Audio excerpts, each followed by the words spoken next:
Hi, എല്ലാവർക്കും നമസ്തേ. ഞാൻ സിന്ധു സതീശൻ. ഒരു വാർത്ത അത് ഏതുമായിക്കൊള്ളട്ടെ, മലയാള മാധ്യമങ്ങൾ ഊതി വീർപ്പിക്കുകയും അതിശയോക്തി കലർത്തുകയും പൊടിപ്പും തൊങ്ങലും വെച്ച് വിവരിക്കണമെങ്കിൽ അത് മുസ്ലിങ്ങളായിരിക്കണം ഇരകൾ, വേട്ടക്കാരോ ഹിന്ദുക്കളും, ഭൂരിപക്ഷമായ ഹിന്ദുക്കളും. എങ്കിൽ മാത്രമേ പ്രബുദ്ധരായ നമ്മുടെ മലയാള മാധ്യമങ്ങൾ നാവനം. ഇതിനു മുമ്പേ ജിം ജിഹാദ് എന്ന് പറഞ്ഞുകൊണ്ട് ദേശീയ മാധ്യമങ്ങൾ ബ്രേക്കിംഗ് ന്യൂസായിട്ട് ദിവസങ്ങളോളം വാർത്ത കൊടുത്തിരുന്നു. കൂടാതെ തുടർച്ചയായിട്ട് സമൂഹ മാധ്യമങ്ങളിൽ, ദേശീയ മാധ്യമങ്ങളിലുമൊക്കെ ചർച്ചയും നടന്നിരുന്നു.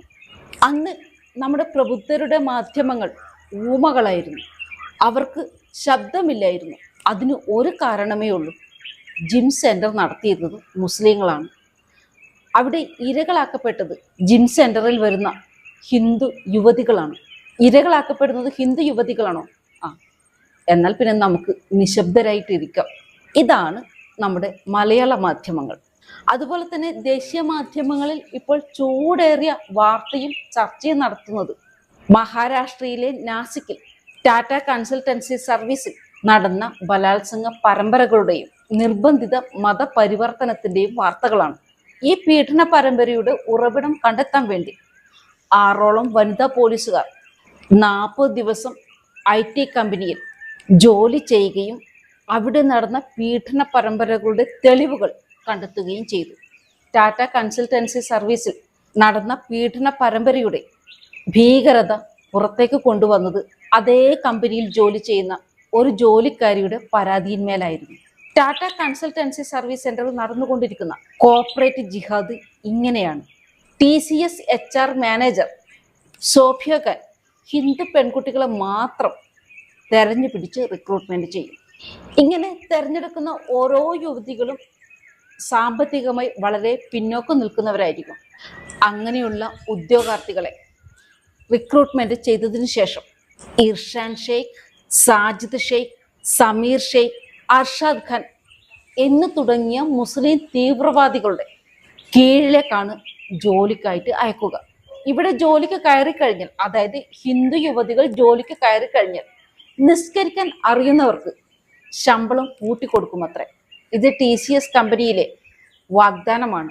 ഹിന്ദു യുവതികൾക്ക് നിസ്കരിക്കാൻ അറിയുമെങ്കിൽ ശമ്പള വർധനവ്.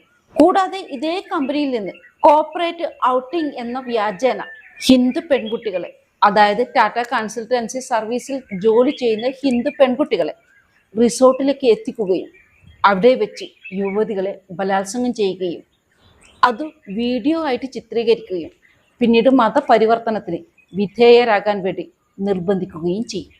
കൂടാതെ നിസ്കരിക്കാൻ പറയുക, നിസ്കരിക്കാൻ പഠിപ്പിക്കുക, കലിമ ചൊല്ലിക്കുക, ബീഫ് കഴിക്കാൻ നിർബന്ധിക്കുക. ഇതൊക്കെ ഈ ടീം ജിഹാദ്, കോർപ്പറേറ്റ് ജിഹാദിന്റെ മറ്റൊരു ഭാഗമാണ്. ഇതുവരെയും ഈ ഒരു പരാതിയുമായിട്ട് ടാറ്റ കൺസൾട്ടൻസി സർവീസിൽ തങ്ങൾക്ക് ശാരീരികമായും മാനസികമായും സാമ്പത്തികമായും പീഡനങ്ങൾ ഏറ്റിട്ടുണ്ട് എന്ന് പറഞ്ഞുകൊണ്ട് 8ഓളം പെൺകുട്ടികളും ഒരു ആൺകുട്ടിയുമാണ് പരാതിയുമായിട്ട് മുന്നോട്ട് വന്നിരിക്കുന്നത്. മാർച്ച് 26 മുതൽ ഏപ്രിൽ 3 വരെ ദേവാലാലി, മുംബൈ, നാഗ് പോലീസ് സ്റ്റേഷനുകളിൽ 8ഓളം FIR രജിസ്റ്റർ ചെയ്തിട്ടുണ്ട്. ദേവലാലിയിൽ രജിസ്റ്റർ ചെയ്ത കേസുകളിൽ BNS വകുപ്പ് 69 ബലാത്സംഗം, 75 ലൈംഗികാതിക്രമം, 299 മതവികാരം വ്രണപ്പെടുത്താൻ ഉദ്ദേശിച്ചുള്ള പ്രവൃത്തികൾ ഉൾപ്പെടുത്തിയാണ് സമഗ്രമായ അന്വേഷണം നടത്തുന്നത്. നിലവിൽ ഈ കേസ്, അതായത് ടാറ്റ കൺസൾട്ടൻസി സർവീസിൽ നടന്ന ലൈംഗിക അതിക്രമവും നിർബന്ധിത മതപരിവർത്തനവും അന്വേഷിക്കാൻ അവിടുത്തെ മുഖ്യമന്ത്രിയായ ദേവേന്ദ്ര ഫട്നാവിസ് ഒരു പ്രത്യേക അന്വേഷണത്തെ നിയോഗിച്ചിട്ടുണ്ട്. ലവ് ജിഹാദ്, നാർക്കോട്ടിക് ജിഹാദ്, ജിം ജിഹാദ്, കോർപ്പറേറ്റ് ജിഹാദ്, ഇതൊക്കെ നമ്മുടെ ഭാരതത്തിൽ, നമ്മുടെ സമൂഹത്തിലാണ് നടക്കുന്നത്. ഇത്തരം സംഭവങ്ങൾ ഏറെ ഉണ്ടായിട്ടും ഇതൊന്നും മനസ്സിലാകാത്ത മതേതര ഹിന്ദുക്കളെ കാണുമ്പോഴാണ് അത്ഭുതം. ശരിക്കും അനുഭവത്തിലൂടെ മാത്രമേ നമുക്ക് സത്യാവസ്ഥകൾ, നിജസ്ഥിതികൾ മനസ്സിലാവൂ. ആ ഒരു സമയത്ത്, നമ്മുടെ അനുഭവ സമയത്ത് മാത്രമേ അകറ്റി നിർത്തേണ്ടതിനെ നാം അകറ്റി നിർത്തും. എല്ലാവരും ഒരു ജാഗ്രതയിലിരിക്കുന്നത് നല്ലത് തന്നെയാണ്. മറ്റൊരു നല്ലൊരു വീഡിയോ മറ്റും വരുന്നിരിക്കുന്നവരെല്ലാവർക്കും ജയ് ഹിന്ദ്.